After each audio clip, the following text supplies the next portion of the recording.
The spin room is getting crowded as the conversation heats up about the college football playoff bubble, with things getting more interesting with Miami losing last weekend at Syracuse, potentially opening up an extra spot in the college football playoff. And there are a few three-loss teams from the SEC making their case. Well, Texas and Georgia don't have to make their case. They will be playing in the conference championship game in Atlanta on Saturday. We will discuss that matchup and more on this edition of SEC Football Unfiltered, our podcast from the USA Today Network. I'm Blake Toppmeyer alongside John Adams. John, let's start the conversation before we head to Atlanta with the college football playoff bubble, because even though this is conference championship week, I think the most attention right now is on who's in, who's out, what the seeding is going to be, which we came to expect with the expanded playoff. That's one of the trade-offs with a 12-team playoff, is it pulls some attention away from conference championship games and places it onto sort of bubble watch. But let's start there.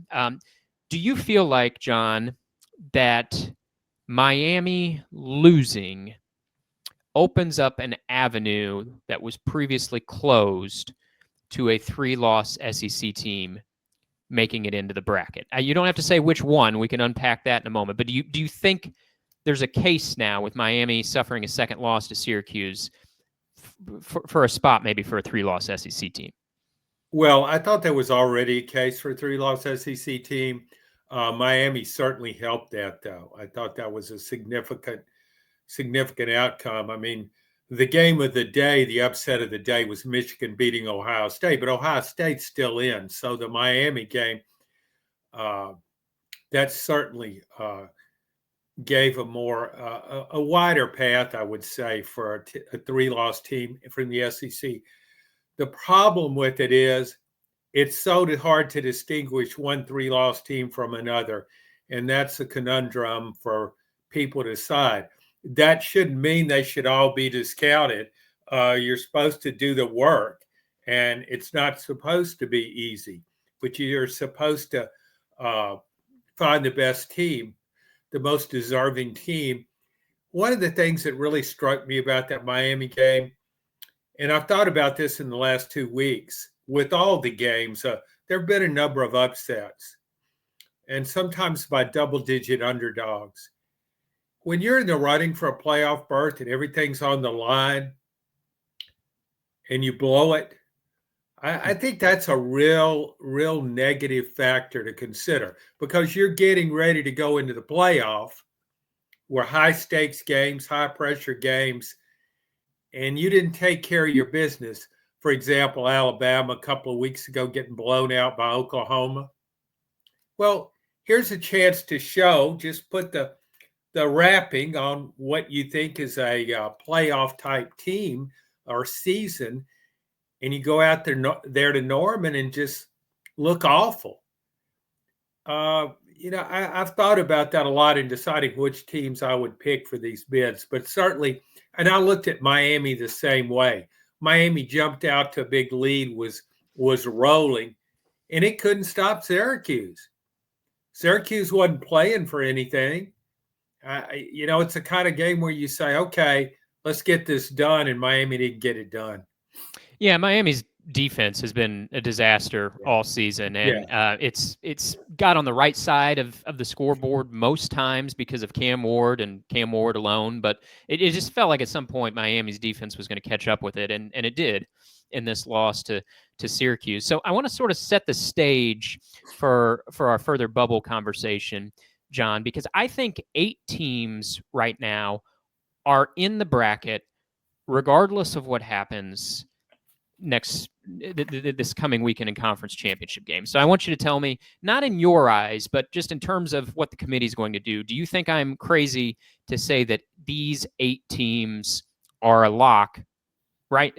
They're in the playoff bracket no matter what happens in conference championship weekend. So here we go. My list of 8 that are in the playoff for sure are Oregon and Penn State. Those teams will play in the Big Ten championship. I don't care who wins. They're both getting in. Texas and Georgia, again, regardless of outcome, I think both are in. I know it would be the third loss to Georgia, but the committee's not going to keep out the SEC's runner-up that suffered a third loss in the SEC championship game. So that's 4. Notre Dame, they're in. Tennessee, they're in. That is 6.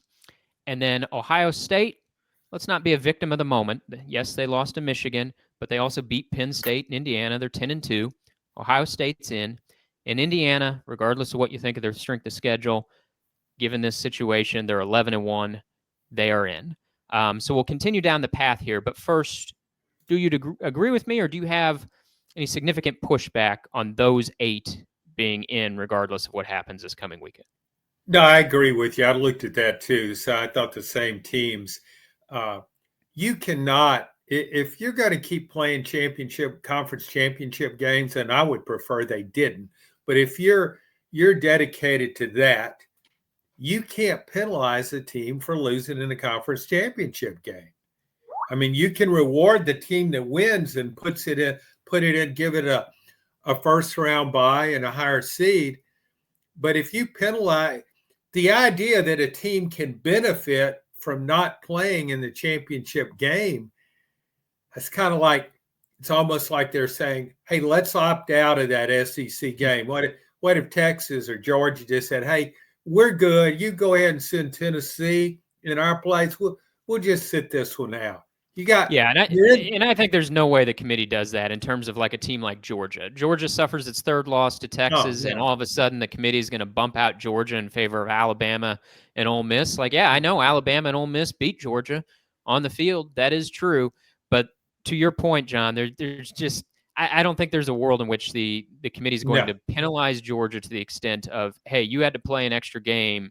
The conference determined you were one of the 2 best teams in the league, but we're going to bump you out because other teams sat at home while you lost it to Texas. So I agree with you there. I won't mention any names, but think how many columnists would rip them over that. Including maybe the 2 columnists on this podcast, right? Mm-hmm. Let's continue filling out the bracket, John, as we proceed toward the bubble. So we got 8 spots filled, but then you're also going to have the Big 12 champion in. That will either be Arizona State or Iowa State. So that's number 9. And I'm not talking about seeding. I'm just filling spots in the bracket. Right. The 10th team in the bracket, as we continue on here, would be the winner of the Mountain West Championship. Boise State favored, or if UNLV upsets Boise State, it would be 10-2 with a win over Boise State. I think pretty undeniably UNLV would get the group of 5 bid at that point. So that's a 10th team in the playoff. And then for an 11th team into the playoff would be the winner of the ACC championship between SMU, who's I think has been playing like the best team in the ACC for a while now. The committee just didn't recognize it. They kept ranking Miami ahead of SMU, even though SMU was playing better. Well, now here's SMU in the ACC championship. If it beats Clemson, SMU's headed for probably the number 3 seed in the bracket. Clemson's only hope is to win the ACC championship. Otherwise, they are eliminated. So when you add those 3 conference champions in the mix, right, now we're at 11 teams, and this is where it starts to get interesting. Any pushback on those teams being in? We're in agreement. Okay. Those teams are in, right, John? Well, okay. The Boise State UNLV game.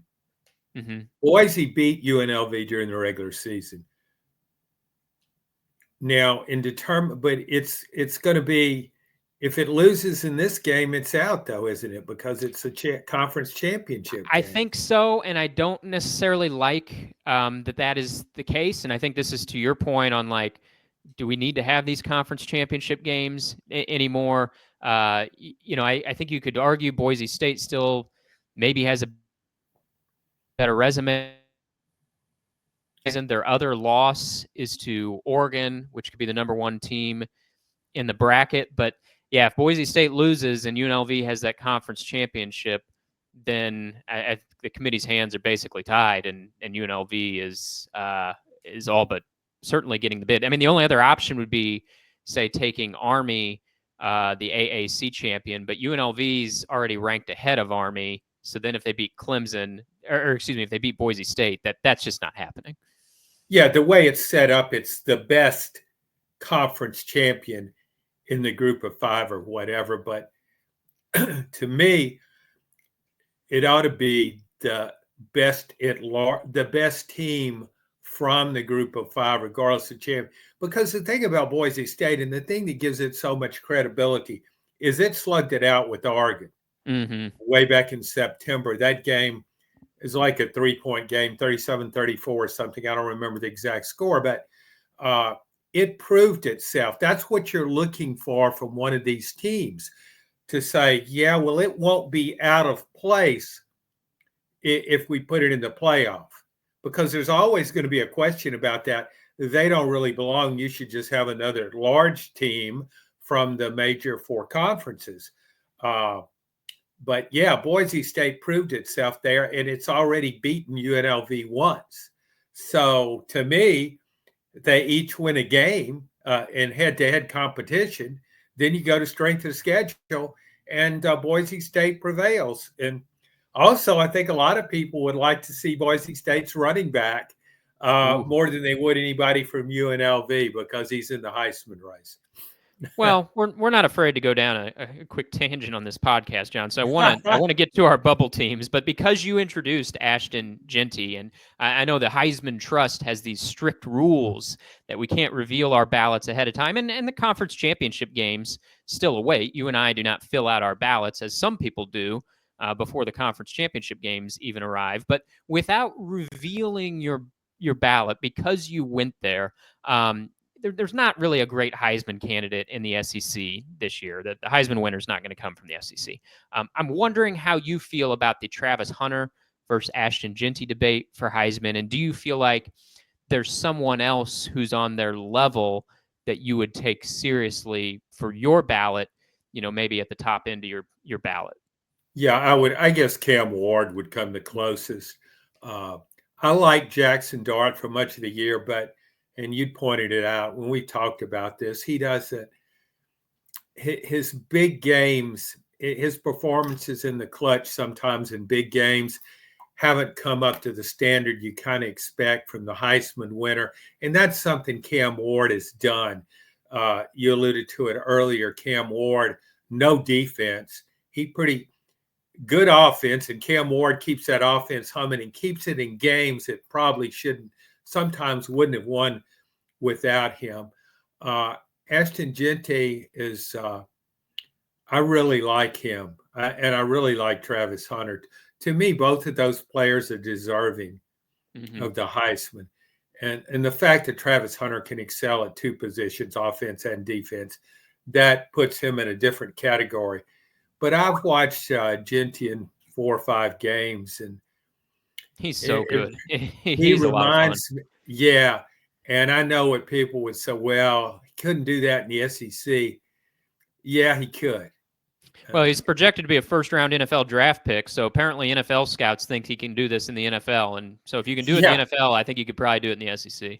I think so too. And the thing is, he might have a better offensive line in the SEC too, and maybe a better supporting cast around him.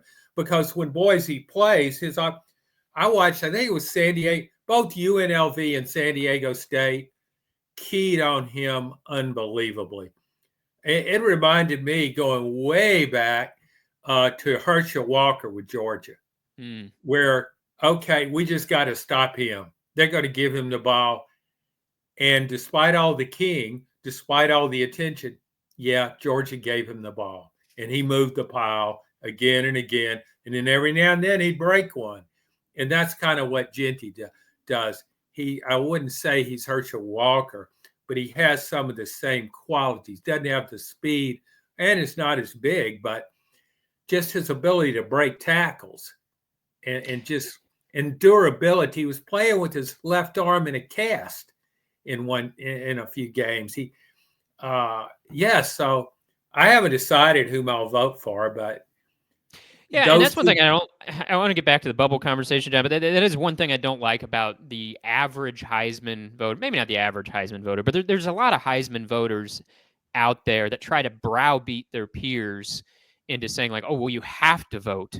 You have to vote for this particular player. A lot of Travis Hunter's supporters, I think, share that mentality. And I might well put Travis Hunter at number 1 on my ballot. And it sounds like you're considering it too. But I don't think you Oh, have yeah. to put Travis Hunter at number 1 on your ballot. I think you could make a case for Ashton Genty at number 1 on the ballot. And that's one thing I don't like about the Heisman process is some of the way it's like, it's my ballot, my choice, right? I'm going to vote however I want, and I don't like the browbeating out there, acting like you're some kind of fool if you don't put Travis Hunter at number 1. Because I mean, come on, how dare you? How dare you file that ballot?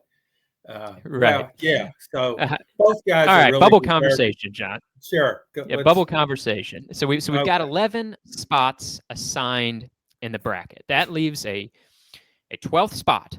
And for the sake of this conversation, to simplify it a little bit, let's assume SMU beats Clemson in the ACC championship, because I don't really want to get into this conversation. It just muddies the waters. If Clemson beats SMU, is SMU in and out? We'll put a pin in that. So let's say SMU wins the ACC championship. That leaves 1 spot. The 4 contenders, it would seem to be for that final spot, are Miami, fresh off a loss to Syracuse, 10-2 record. It's lost 2 out of its last 3. Kind of lacks a signature victory. I guess its signature wins are Duke, at Florida when Florida wasn't very good, or Louisville. Take your pick. Kind of lacking in the signature victory department. So that's the outside of the SEC contender. And then you got this glob of 9-3 SEC teams: Alabama, Ole Miss, South Carolina. South Carolina's argument would be they're the hottest team. They've won 6 in a row, and they just beat Clemson. Now, the argument against South Carolina, they lost head-to-head games against Alabama and Ole Miss, 2 other teams in this conversation, and the Ole Miss game wasn't even close. Ole Miss blew them out. You have Ole Miss at 9-3. 2 really, really nice victories, dominating performance against Georgia, blew out South Carolina. The flip side is they got 3 losses, and that includes a home loss to a miserable Kentucky team. Kentucky wasn't so miserable at the time, but still wasn't good. And Kentucky now is at 4-8, so that's a bad loss. And then you have Alabama, 9-3. They have a nice collection of victories. They beat Georgia. They beat South Carolina. Wasn't pretty, but they beat South Carolina. They crushed LSU in Tiger Stadium. Ole Miss and South Carolina both lost to LSU. But Alabama has some unsightly losses as well. Lost at Vanderbilt, which finished 6-6, and lost to Oklahoma in blowout fashion. That might even be worse or on par with Ole Miss losing by a field goal to Kentucky. The fact that Alabama got blown out by Oklahoma. So there's sort of the candidates, I guess, for the final spot: Miami and your 3 9-3 SEC teams. So a twofold question for you here: who do you think should get the spot, and who do you think will get the spot? And maybe it's the same answer. It's different answer. I think Alabama would get the spot.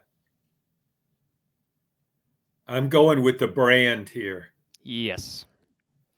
And I don't think brand should have anything to do with this, but let's stay in the real world. And I think Alabama would get it. It wouldn't get my vote. I would go with South Carolina. Because they're the hottest team? Yeah, but not just the hottest team.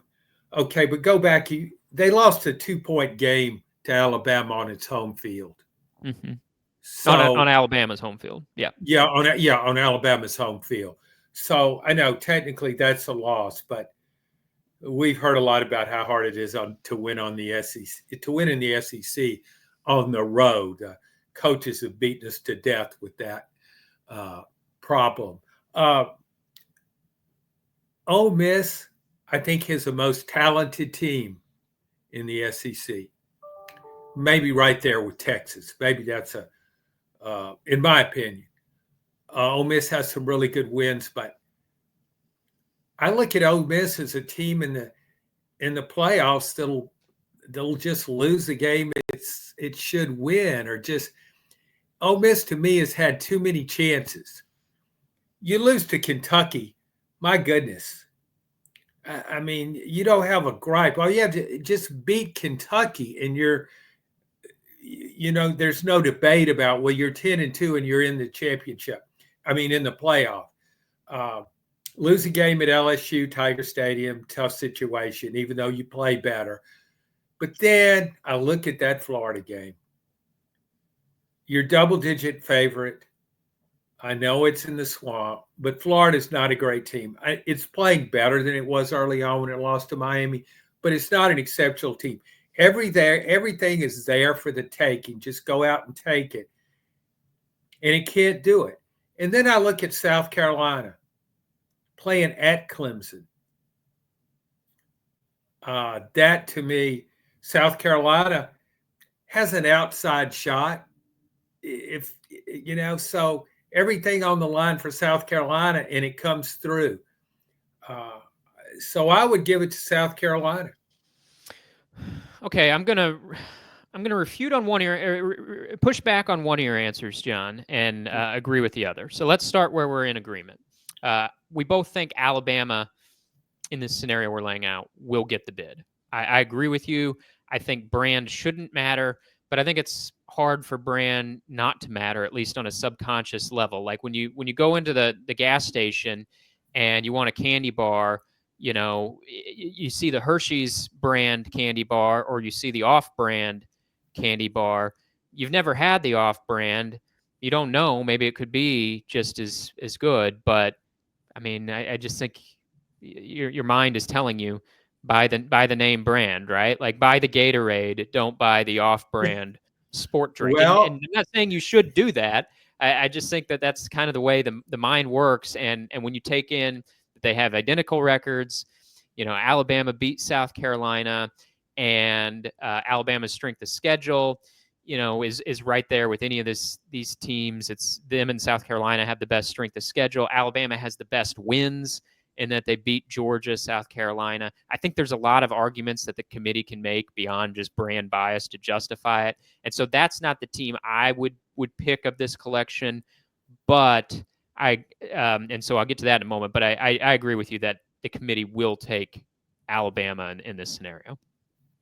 Well, yeah, I mean, yeah, and you're right. Alabama does have good wins, and I don't usually do this. I think a win early in the season counts as much as a win late in the season and whom you beat. However, we're in a brave new world here where we're talking about a 12-team playoff.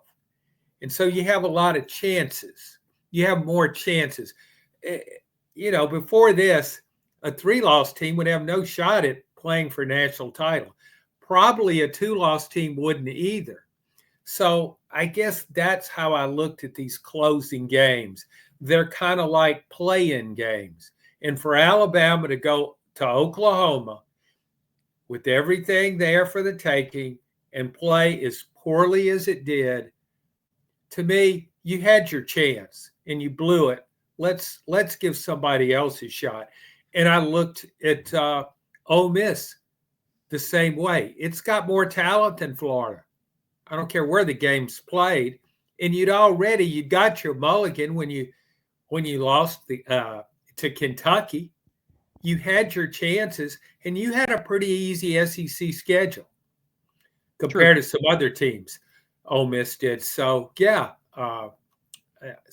that's why I would favor South Carolina.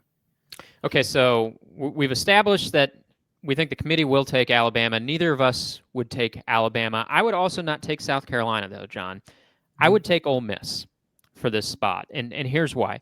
Normally in these debates, and you remember last season, who could forget, when the committee snubbed Florida State for Alabama, I'm normally in the camp of, this eye test thing is so subjective.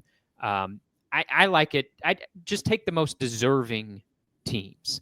But in this argument, I don't really know how you can claim that one team's more deserving than the other. When we're talking about 9-3 teams, they all had opportunities to get it done on the field, right? And so there's holes in the resume. And so I can't just default to who's the most deserving team. Whereas last year I say, take the team that was 13-0. They earned it on the field, right? In this case, I don't think I can do that. And so I continue down the road and I think about, well, who is the the best team. Like when all these teams have their best fastball, who slings the most heat?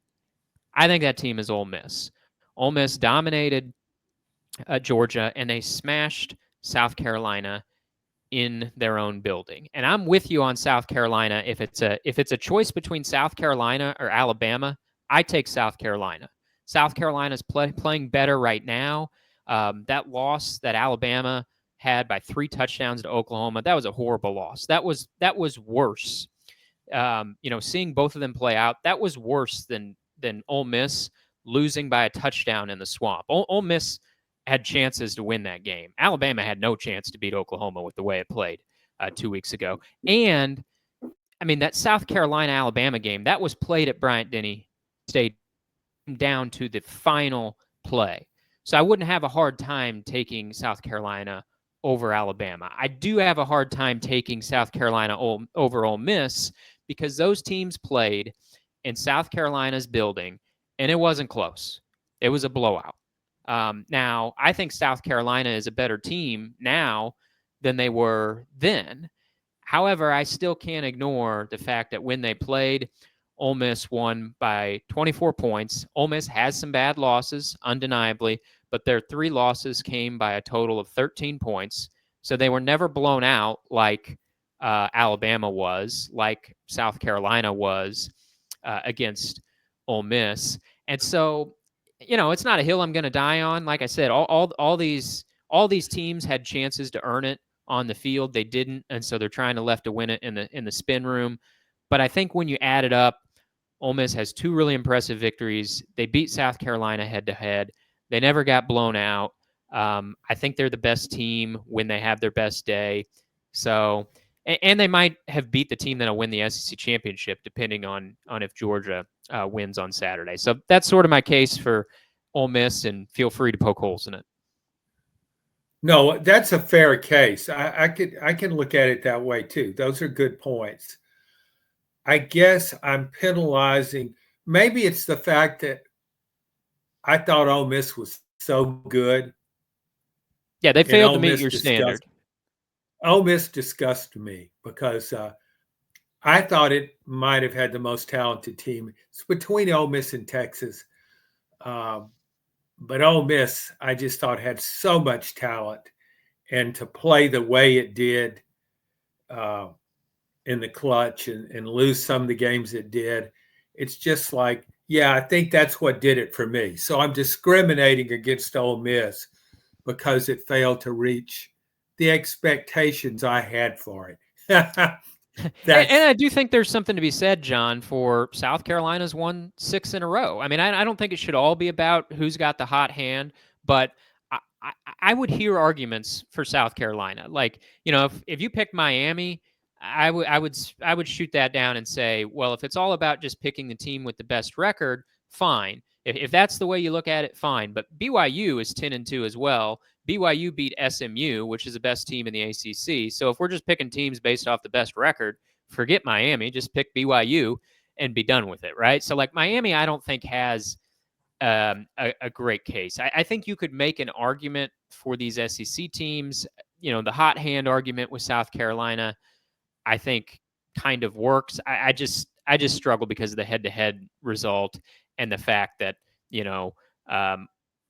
Ole Miss also has the Georgia win on its resume, and that was not a fluky win. They dominated in that game. Do you think Miami is a brand? Miami football? Do you think it's a brand?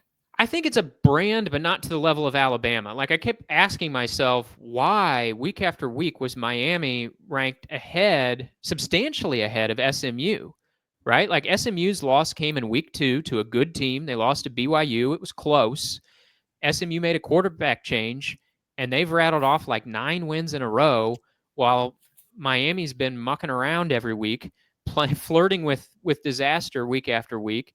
Like why was Miami consistently ranked ahead of SMU? And I think brand factors into it, right? Like they don't have the power of the Alabama brand maybe, or the Ohio State brand, but I think in that conference, the brands that stand above all else are Miami, Clemson, and Florida State. Well, Florida State's a joke this year, but I think, Miami was getting a little bit of, at least within their own league, they were getting a little brand favoritism. I don't know how that works, in terms of a 2-loss ACC team versus a 3-loss SEC team. Like, I don't think the SEC's been that strong this year. But for me, this is not an argument about who has the stronger, who is the SEC as strong as it used to be? No, I don't think it is.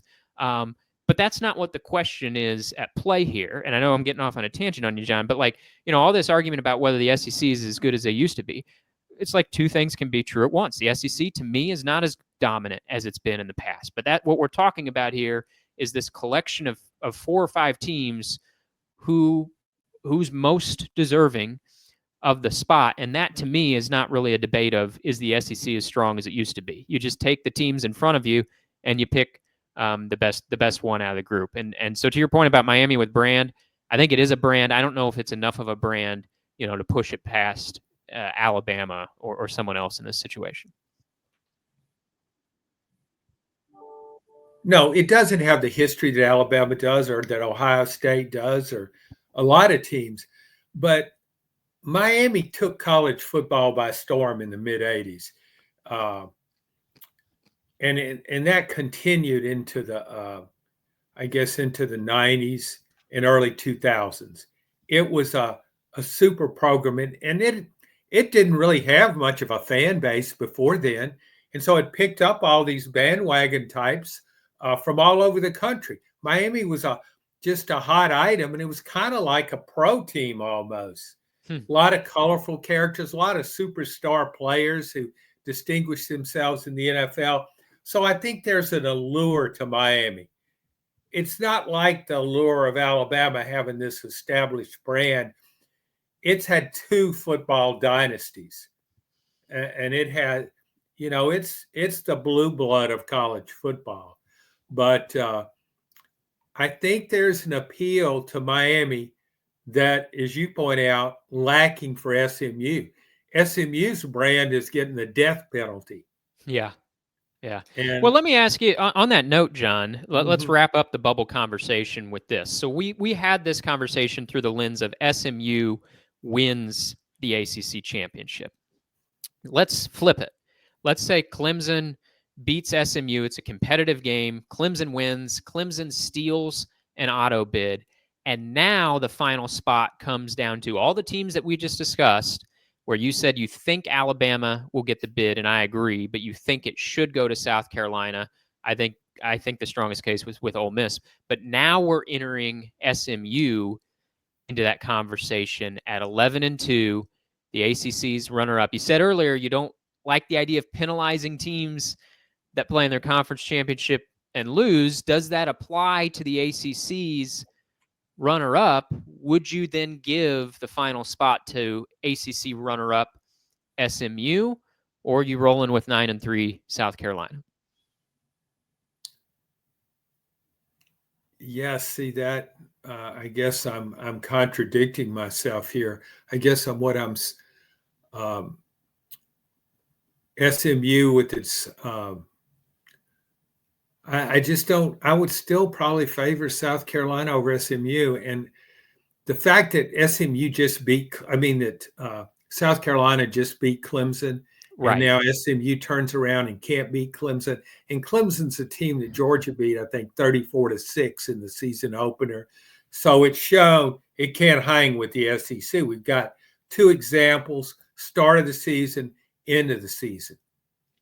So, yeah, I think you point something very problematic for SMU in that case. You lose to Clemson 1 week after another bubble team, South Carolina, beats Clemson.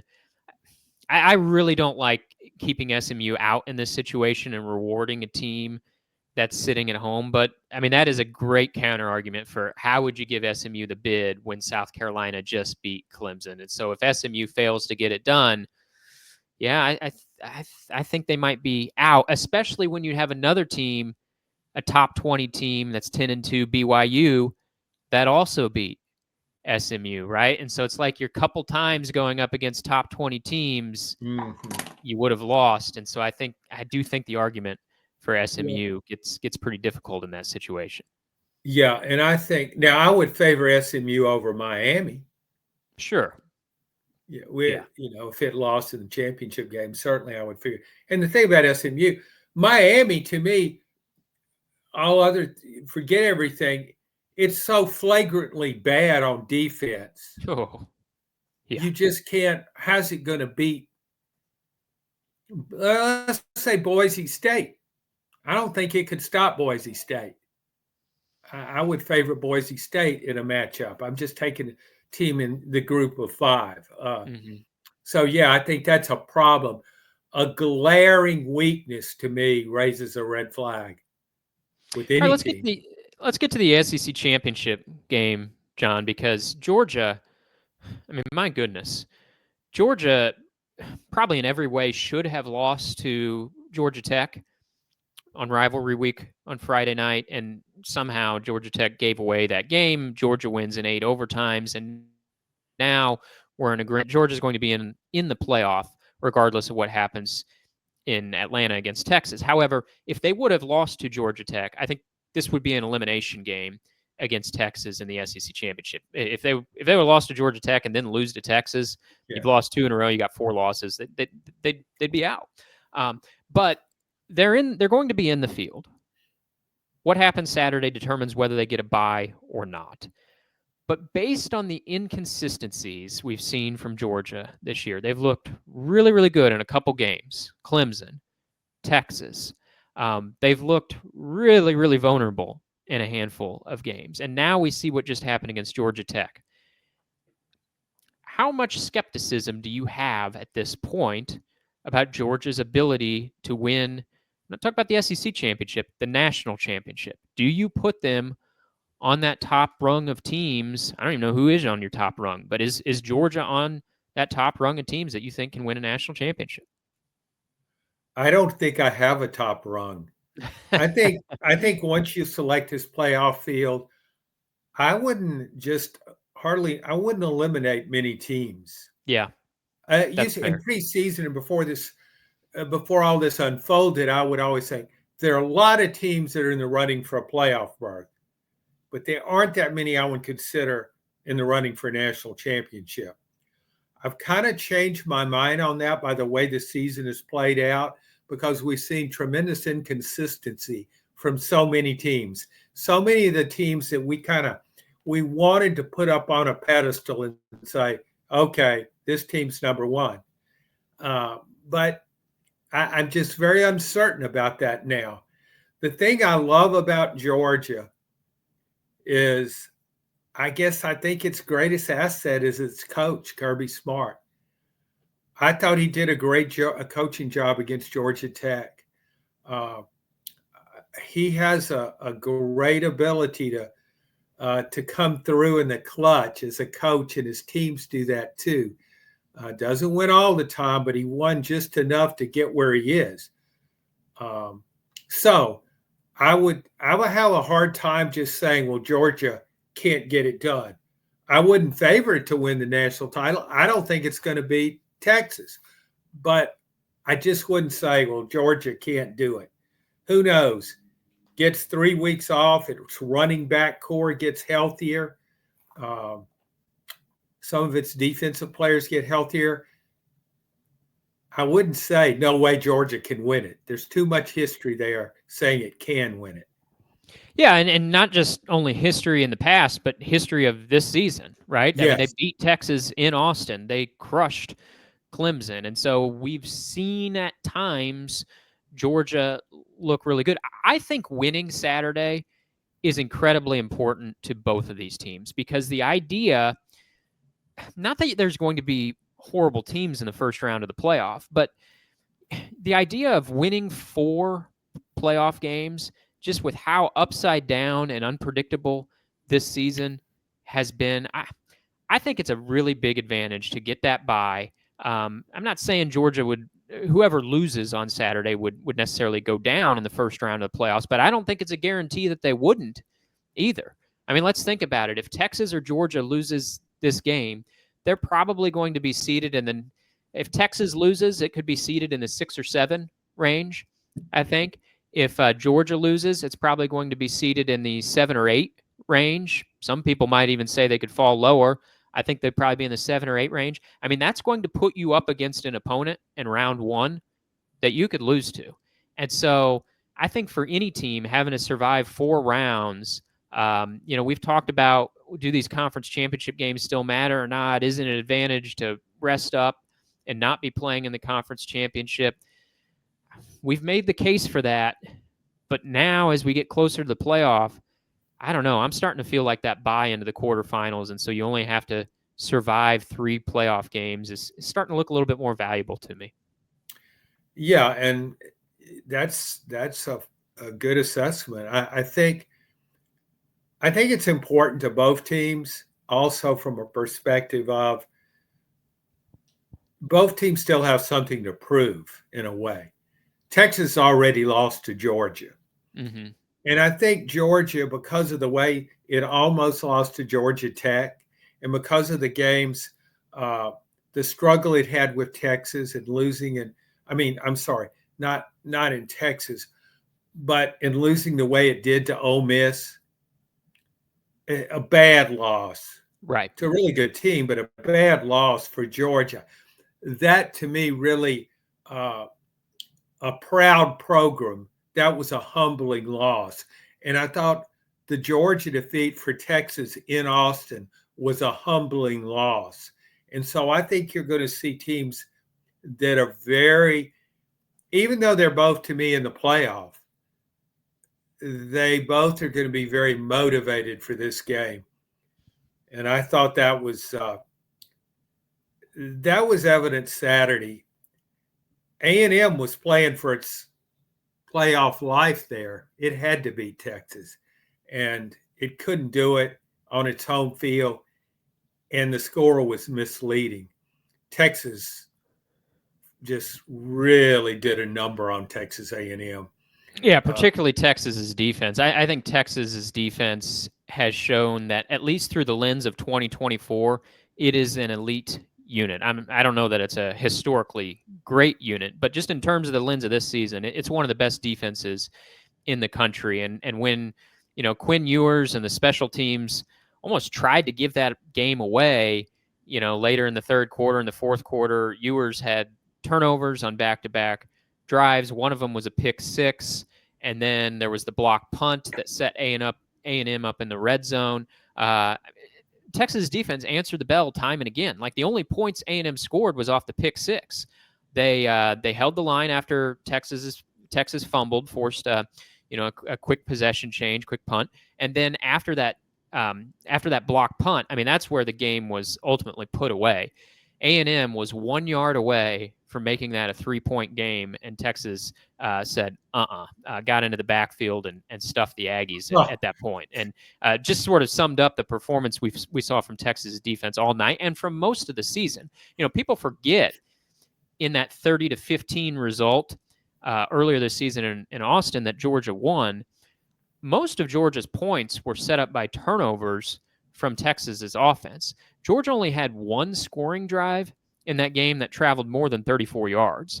And so if we're thinking about reasons why the result could flip in this rematch, it's, well, Texas has to start by not turning the ball over 4 times, because I think its defense showed in that first matchup that, yeah, its defense is good enough that it can beat Georgia. It just needs the offense to live up to its side of the ball. And that makes me wonder, John, we've seen Steve Sarkisian use Arch Manning some. Clearly there's like an Arch package in the playbook. He even used him on 4th down against Texas A&M on a run play that Manning got into the end zone on.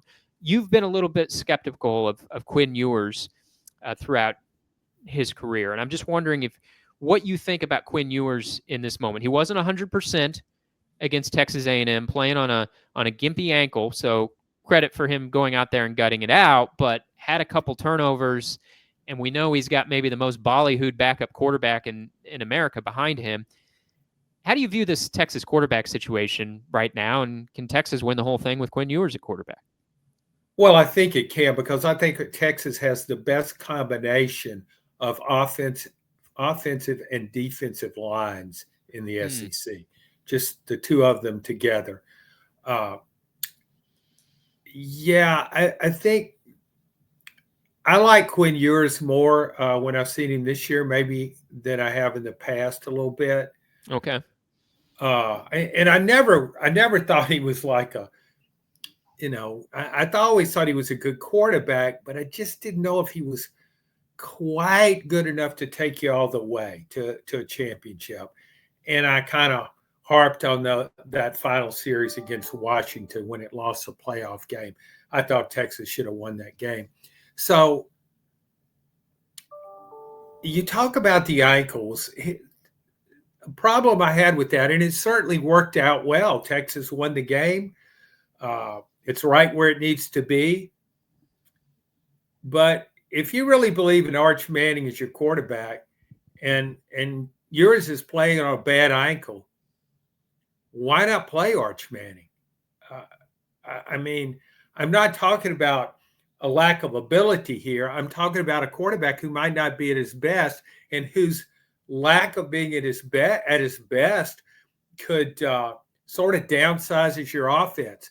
As you pointed out, Sarkisian brought in Arch Manning to run the ball. It's funny, a passer and a family of passers like the Mannings, that you bring in Arch to run the ball. Like he's a running quarterback now.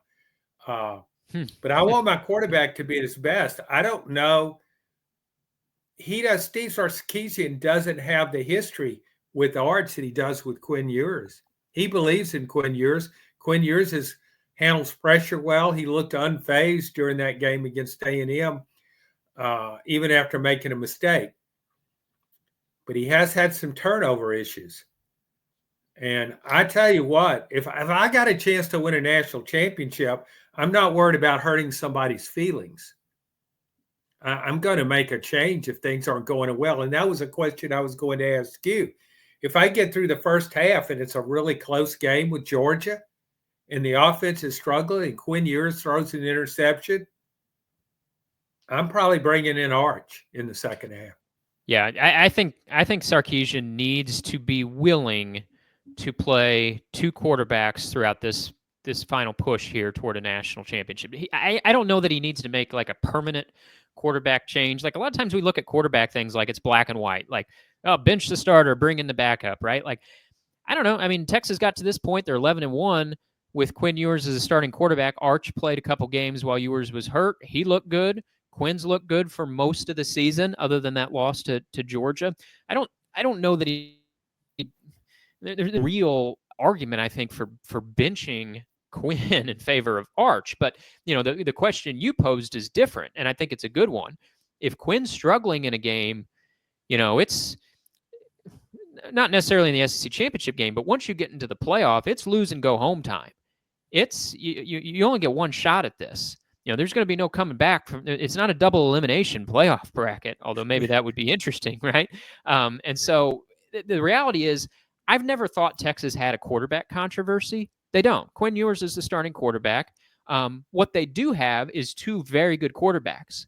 And I don't think the old adage in this case of if you have two quarterbacks, you have none applies. I think you have two good quarterbacks. And if you need to use them both to win a game in the playoff, you use them both. We saw this, a handful of years back with Alabama. I mean, one of the best coaching decisions Nick Saban ever made was changing quarterbacks and going to Tua Tagovailoa over Jalen Hurts in the second half of that comeback win in a national championship over Georgia. I mean, so many coaches would not have the spine to do that. Great move by Saban. He didn't need anything to kind of be the cherry on top of his coaching career. But if I think about like one coaching decision that stands above all else, that was just a move so many coaches wouldn't have made, and he knew exactly what that team needed. And I think, Sark doesn't need to bench Quinn, but he's got two good quarterbacks, and if Quinn doesn't have it one game, he should turn to Arch. Well, there's also something to be said sometimes when a quarterback is struggling, just to put him on the bench for a series and let him kind of look at things and see what's going, study the video there. Yeah. We've seen it happen with other quarterbacks. It's an unusual situation. And if you go back to the Alabama call that Saban made, Jalen Hurts wasn't just a terrific quarterback. he was the team leader. Mm-hmm. He was the guy, and everybody believed in him. He came into Alabama and won that job as a freshman. I mean, he impressed everybody as a freshman and in spring practice.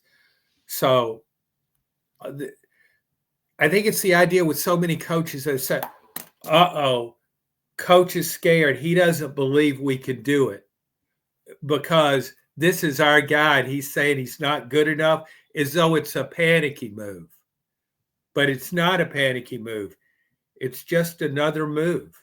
It's, what do I need to do here to win this thing? What he needed to do was bring in Tua. And this might be, there aren't many situations in college football like this now.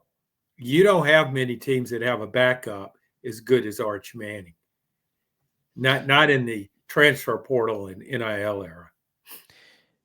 John, season, you and I both do a lot of rankings, and sometimes we try to forget that those rankings ever occurred because they don't always look so great in hindsight. But one thing I went a little bit out on a limb on, but I felt pretty strongly about it, was I ranked the top 10 coaches in college football in this moment. I never like doing like a ranking of lifetime achievement awards. I mean, Mac Brown looks a little strange on a list of the top 10 coaches through the lens of 2024, right? As good as his career was.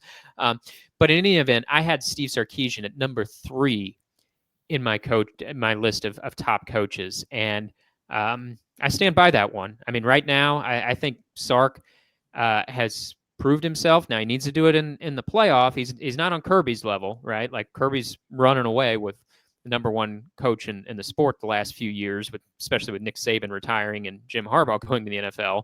But I think it's Kirby, it's Steve Sarkisian, it's Dan Lanning's working his way into that mix. Kalen DeBoer, not looking as good as he did this time a year ago, but it was less than a year ago. Took Washington to the national championship, and then I guess Ryan Day would be in the conversation, except for the fact that he can't beat Michigan. But point being, John, not to necessarily just pat myself on the back, but I think Steve Sarkisian has backed up that last year wasn't a fluke. Like, the whole Texas is back narrative, that's got some real teeth to it, right? Like Texas is back, and it's because Steve Sarkisian, I think, has proven himself. He's a very good coach, and he's brought Texas back, and he knew what they needed. They needed to get tougher, stronger, bigger at the lines of scrimmage.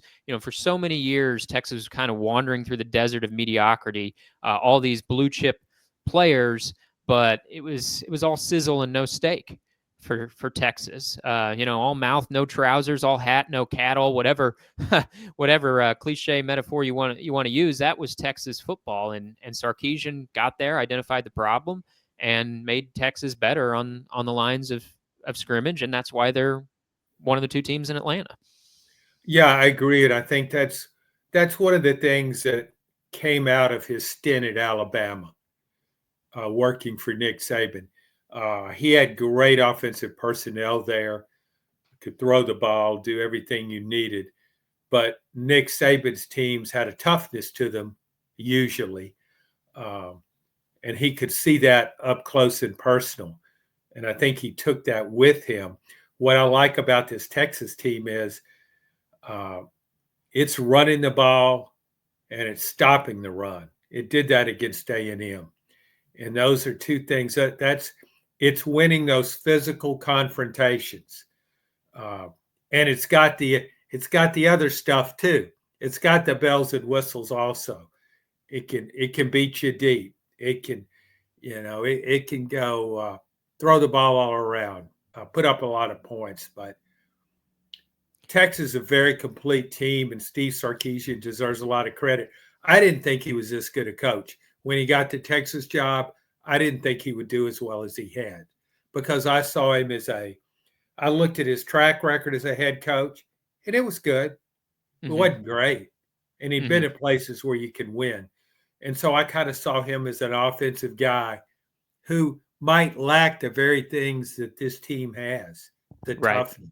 I mean, the fact that Texas ran for 240 yards against Texas A&M, with all the injuries that they endured in their running back room, to rush for 240 yards in that game, was a testament to the running backs that were lower on the depth chart ability to step up, but also a true testament to that offensive line, an offensive line that, interestingly, did not play very well in the loss to Georgia. That was the one time this season where Texas's offensive line has been humbled and made to look not like a dominant unit. So let's pick a couple games and get out the door here, John. We each went 2-4 last week, which has sort of been the theme of the second half of our season. We've been no South Carolina in the second half of our season, and now I still have a 1-game lead on you. We're further and further away from 500, though. I'm 38-42 against the spread this season. You are 37-43 against the spread. So we're going to just pick 2 games this week. We'll pick the SEC championship, and we'll have our lock of the week. Let's close with the SEC championship, John. And you got a lock of the week for us? I'm sorry you can't pick Kent State this week. Kent State not involved in the MAC championship, so you have to go another direction. That's the only time this year that Kent State has been mentioned in the same sentence with championship. So kudos to you. For my lock, I'm going with another, not South Carolina, but another hot team, Arizona State, against Iowa State. I think Arizona State's a 2.5-point favorite, the line I saw. That's right. I've seen Arizona State some. It's playing really well right now. So kind of an unheralded team. It was picked near the bottom, I think, in the Big 12, or in the middle, I guess. I think it might have been at the very bottom. Yeah, quite a turnaround job by Kenny Dillingham, who completely just lost his mind at the end of the game a couple weeks ago, and was not a very good look for him in that moment. But in the totality of the season, great turnaround job from him. They went from 3-9 last year to now 2-10. Rolling into another 10-2. Yeah, 3-9 last year, 10-2. Also, a good turnaround job from Iowa State. Iowa State was pretty average last year. They had a young team, grew up, and now here they are, opposite of Arizona State, the Big 12 championship game. That's a conference I know you love watching. Any thoughts on that league this year? Can they make any noise in the playoff, John, or is it going to be one and done once they get there, you think? Oh no, I wouldn't count them out at all. Okay. I just think if Arizona State's in there, I've seen it. I mean, I think he can. What I like about the Big 12, and the season kind of played out that way in preseason, I thought Arizona would be the conference champion. I had the other team from Arizona. It had a lot of players coming back from a team that ended last year on a roll. A really good quarterback. I don't know what happened to that team, but I thought in the Big 12, and if I would have picked my 2 top teams in that conference, it would have been Arizona and Oklahoma State. And they both, I guess Oklahoma State didn't win did it win a Big 12 game? I don't think it did. No, beat an SEC team, interestingly enough, but didn't win a Big 12 game. That's a conversation for another day. Yeah, the worst season of Mike Gundy's. He's had a really good career there, but I look at that was a league that I thought, man, there's going to be a lot of upsets in this league. A lot of things can happen, and there were. I didn't think it would be as topsy-turvy as it was, though. And that's how it ended up with Arizona State in the playoff if it can win this game. Yeah, and that's the one conference, John. Some people were high on Iowa State. I thought Iowa State would be markedly improved this year. When you looked at returning production, they were one of the leaders in the country in returning production. I didn't see this coming from Arizona State at all. And if they win the conference championship, that would be the one league where you could say the conference champion was just entirely out of left field, right? Like, for as many upsets and as unpredictable of a season as we've had, like if Boise State makes the playoff, a lot of us like Boise State in the group for the Group of Five bid coming into the season, and these other conference championship games, even SMU. Like, I mean, a lot of us saw this coming from SMU. We thought they'd be one of the top 3 or 4 teams in the ACC. Maybe didn't know they'd be the best team, but this is not out of left field from SMU, and nor is it in the Big Ten or the SEC. That would be the one conference champion that really nobody saw coming. Is if Arizona State gets it done. Speaking of SMU, John, that is going to be my lock. SMU, a 2.5-point favorite against Clemson. I like SMU to avoid the bubble drama, beat Clemson, get that bye, probably sitting on the number 3 seed. Pretty good spot for the playoff there. I know they haven't played a particularly tough schedule, but they're not just beating teams. They've been blowing out teams, and they engineered a quarterback change early in their season, kind of ignited that offense. Been a pretty good coaching job throughout the season by Rhett Lashley. I mean, he had a veteran starter coming back there in Preston Stone, and saw enough early in the season to think, no, we're going to the sophomore Kevin Jennings, and Jennings has had a really good year. SMU's really hot. Clemson and its big game opportunities, just hasn't had it. They got crushed by Georgia. They got beat at home by South Carolina. And so, with the lopsided wins going in SMU's favor, I trust them, even though the schedule hasn't been there, to be able to get it done against Clemson, which takes us to the SEC championship, John. And despite Georgia winning the game in Austin, the line is reversed here and is a 2.5-point favorite. I am taking the Longhorns in the rematch. I think Texas has been the more consistent team. I think on each team's best day, Georgia's every bit as good as Texas, might be better than Texas. But who do I trust more? I think right now I trust Texas a little bit more. So I will give the 2.5 points and take Texas. Yeah, I agree with you. I'm taking Texas as well. And we talked a lot about Texas's quarterbacks. We haven't talked about Georgia's quarterback. Carson Beck snapped out of a dreadful slump, played well against Tennessee. Tennessee's defense helped him out, didn't pressure him. Then he threw 4 touchdown passes against UMass, and then came back against Georgia Tech and did what he needed to do. So he's got more confidence now. But I still, when I look at those, a couple of positions that really stick out to me: wide receiver, running back. I favor Texas decidedly in those comparisons. All right. Well, John and I will be with you throughout the playoff drama on the heels of Selection Sunday coming up this weekend, and then as the games unfold throughout December and January. So we'll hope you stay here and continue to check us out. Thanks for listening to this episode of SEC Football Unfiltered.